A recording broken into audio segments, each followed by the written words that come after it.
What is up, everybody? It's Alex from Heavy New York calling from the quarantine zone again, and this time we got Sushi from Ghost Kid. Thank you so much for your time today. I appreciate it. Thanks for having me. Yep. It's so awesome to have you here. You right now have these two singles out, Start a Fight as well as Supernova, which features Marcus from Heaven Shall Burn. Great collaboration.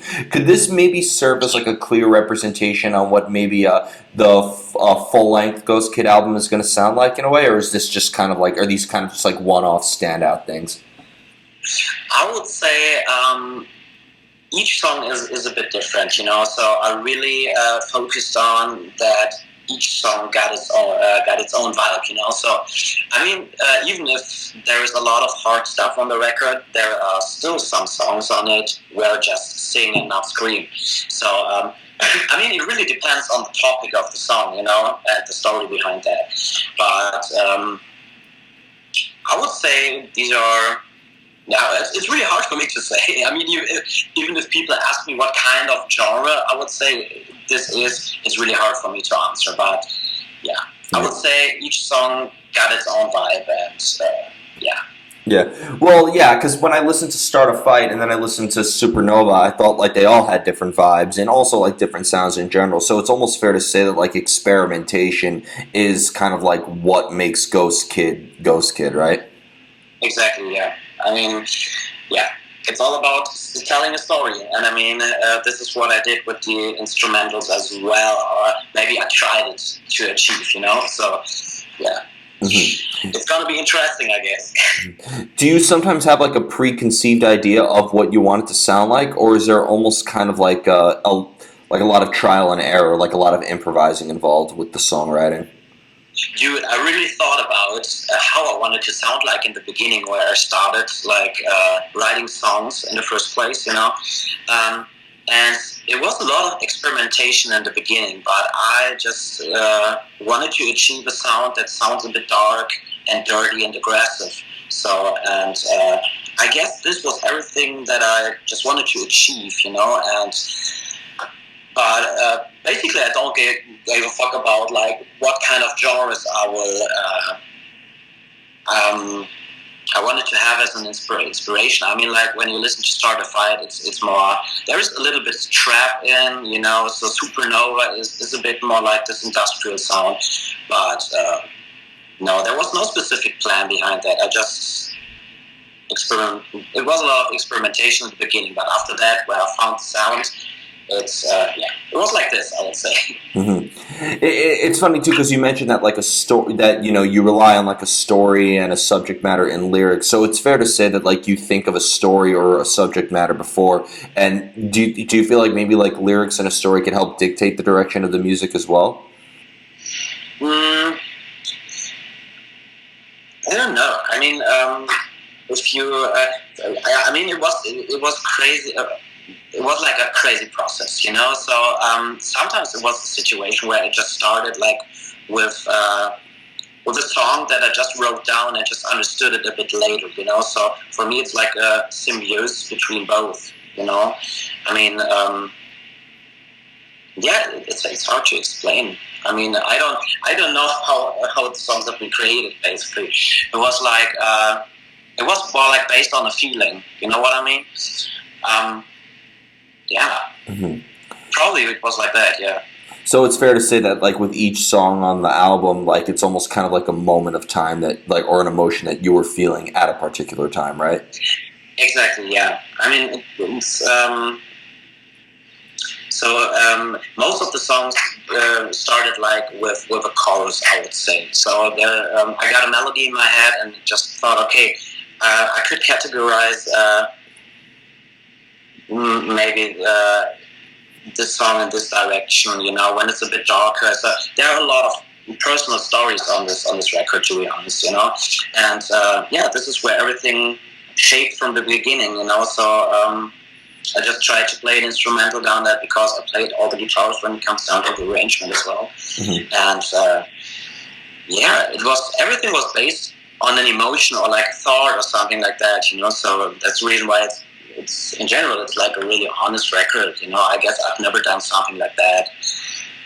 Do you find it maybe like the longer you're working on something, the harder it is to kind of like maintain that emotional spark in a way that caused you to write the music to begin with?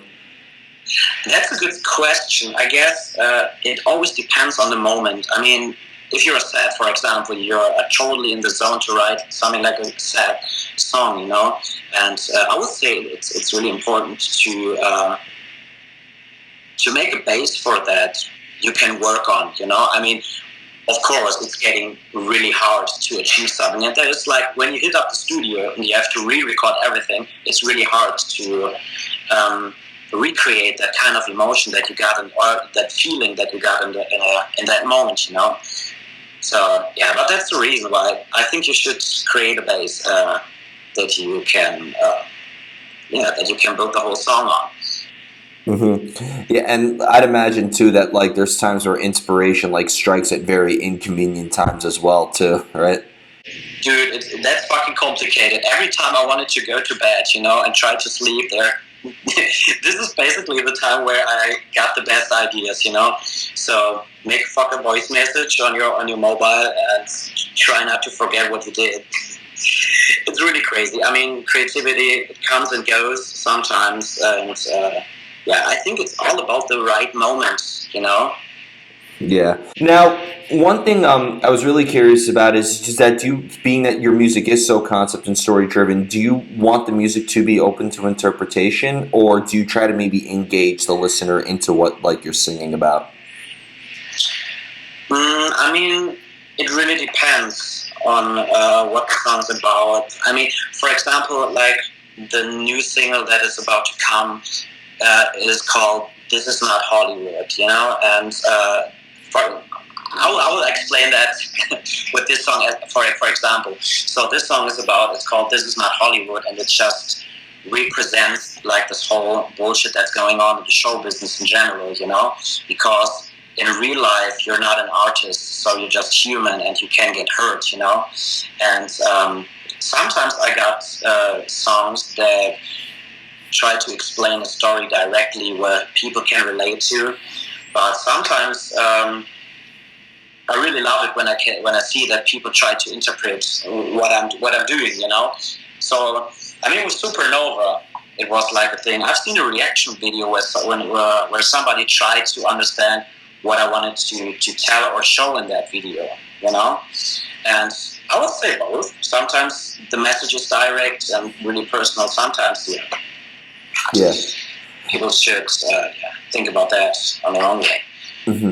Were you kind of like going into Ghost Kid? Were you like going into this with a different mind frame than like the work you've done with Eskimo Callboy, or is there kind of like a usual method behind the madness that just applies to everything you've worked with? So I would say that I completely created a new workflow. I mean, if you just have to do everything on your own, you know, and you are the guy who has to make the decisions, you know. I would say you can be a bit more free, you know. I mean, if you play in a whole band, you got a lot of different opinions about one thing, and sometimes it could get complicated, you know. So it's more like a democratic decision sometimes in a band. So it's easier to work a bit more free, you know. And I mean, I really experimented, like I told you before. So it was like a whole situation, a different situation to write songs than before. And being that you've had members who were also involved into the Rats and Wolves as well, like I'd imagine that like your previous experiences maybe allowed you guys to create something different as well, right? Yeah, probably. But you know, this is like a funny aspect because I mean, I've chosen those guys because they've been good friends for years, you know. And when I left Eskimo, for me it was like, okay, there was a lot of pressure in my mind, and the whole project, like with Ghost Kid and the writing of this record, was more like a release. So from the beginning on, I mean, Ghost Kid is more like a solo project, and I said, okay, I have to do this on my own, you know. And so that was the reason why I did basically everything on my own. And I said, okay, you can give me your input, but I will decide in the end, you know. So that was like the rule where we started with, and everybody was cool with, and I knew that my guys feel the same that I feel, you know. So I would say, yeah. It's great when you have like members who are very like supportive over your vision and can maybe help bring your ideas to the Exactly. light. Yeah. I mean, yeah.